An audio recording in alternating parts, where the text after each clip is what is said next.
ஆனால் உங்க சினிமாக்கள் எப்படி காமிக்கிறீங்க, பொம்பளை போலீஸ் ட்ரெஸ்ஸே போட்டாலும் பொம்பளை தானே அப்படின்னு விஜய் டைலாக் பேசுறாரு. பொறுக்கிடி, ஆம்பளையா இருந்தாலும் அவன் பொறுக்கியா இருந்தாலும் ஆம்பளடி, நீ போலீஸாவே இருந்தாலும் கேவலம் பொம்பளடி, ஆஃப்டார் நீ ஒரு பொம்பளை, அதனால ஆம்பளைக்கு கட்டுப்படு, பொறுக்கியா தான் இருப்பான் ஆம்பளை, அவனுக்கு நீ அடிமை தான் இப்படின்னு டைலாக் பேசினவர் விஜய் சிவகாசி படத்துல. அப்போ நீங்க கண்டிச்சு வீடியோ போட்டிருக்கணும்ல, ஏன்னா பெண்களை இழிவுபடுத்துறீங்க, போலீஸை இழிவுபடுத்துறீங்க, காவல்துறையை இழிவுபடுத்துறீங்கன்னு பேசியிருக்கணுமா இல்லையா?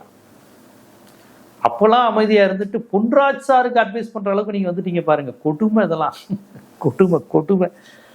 நானே பொன்ராஜ் சாருக்கு ஃபோன் பண்ணலான் இருக்கேன், ஏன் சார் அந்த வார்த்தையை பயன்படுத்திட்டீங்கன்னு. வரவங்க போறவங்களாம் உங்களுக்கு அட்வைஸ் பண்றாங்க பாருங்க அப்படின்னு. அதனால அவர் எவ்வளவு பெரிய உயரத்துல இருக்காரு, எவ்வளவு விஷயங்கள். இது கூட அவர் சமூகத்தின் மீது வைத்திருந்த அன்பு, அக்கறை, அந்த கோபம் தான். இல்லைன்னா இவ்வளவு வார்த்தை வராது. ஏன்னா இவ்வளவு மோசமாவா பெண்கள் பேசுவாங்க?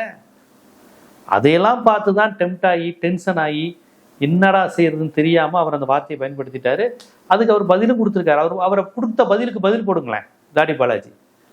விஜய் கட்சியினுடைய செயல்பாடுகள் எல்லாத்தையும் சொல்லி, இதுக்கு நீங்க நடவடிக்கை எடுத்தீங்களா, இதுக்கு என்ன கேட்டீங்களா, இதுக்கு மன்னிப்பு கேட்டீங்களா விஜய்னு அவர் கேட்டாங்க. ஒரு வீடியோ போடுங்களேன் தாடி பாலாஜி.